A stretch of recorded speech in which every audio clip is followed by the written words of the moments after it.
Just imagine the glory and splendor of 17th century England on the cutting edge of everything. Dominions of fashion sense, secular scientific thought, and even on Enlightenment ideals were the lovely accented British. Everything and everyone was simply stunning in such a golden age. What could get better? Little did Big Britches Britain know that they were going to be on the forefront of yet another world-changing event, the Industrial Revolution. It started out with a few modest inventions just to make that oh-so-long 12-hour workday go by a bit faster. The wondrous spinning jenny completely turned over textile production as it was known. Old methods of power and transportation were rendered obsolete in the face of the new steam-powered engine. Iron founding also spiked, which allowed for the invention of numerous other tools. These new innovations absolutely transformed society as it was into something of unpredictable speed and efficiency. The revolution only took off from there. English men and women from all over the countryside flocked to major booming cities like London, where their cravings for work were satisfied. As production sped up, global prices went down, and the demand for products like cotton and steel skyrocketed. However, problems started to surface. Largely, the question arose of where to house these once rural, now urban workers that migrated in mass quantities. Thus, the first industrial society was born. The factory workers were housed so close to work that there was barely a commute. But as more and more houses were built, the mini-cities turned out to be quite poorly planned. Faulty sanitation led to widespread disease and death.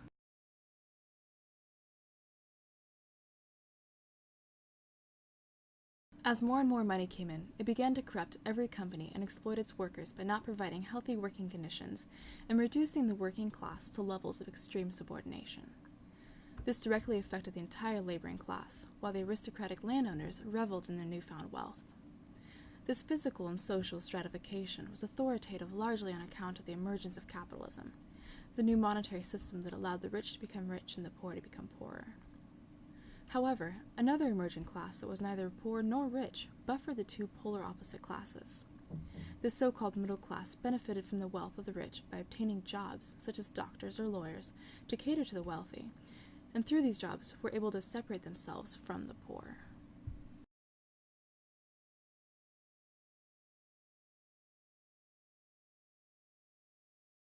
Unsanitary housing conditions, along with unfair workers' rights, inspired the laboring class to stand up for itself, first through acts of physical violence.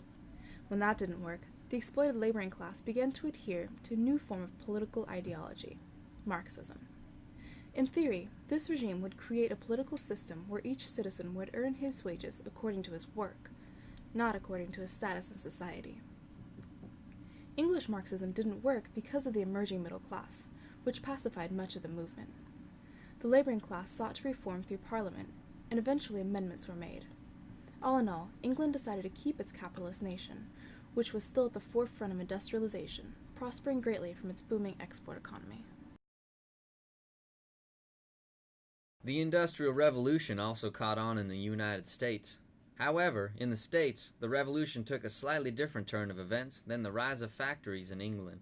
The size and abundance of natural resources in the US of A, especially in coal and cotton, allowed them to turn a large profit and benefit greatly. But they did face many of the same consequences of the revolution that the Britain did.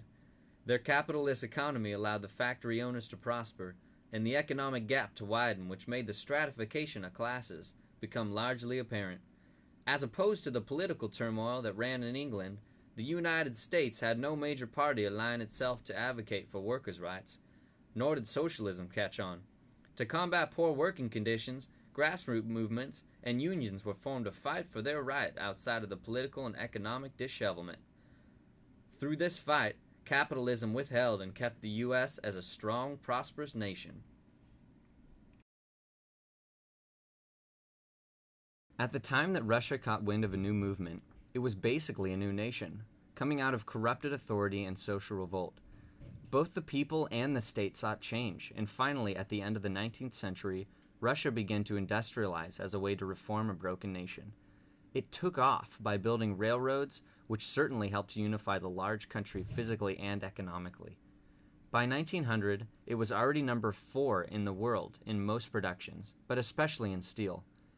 But economic prosperity didn't change much.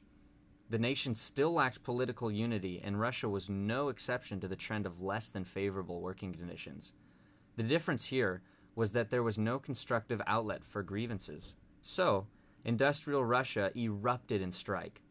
As a desperate, exploited country looking for political, social, and economic reformation, Russia thrust itself into the new transformative idea of Marxism.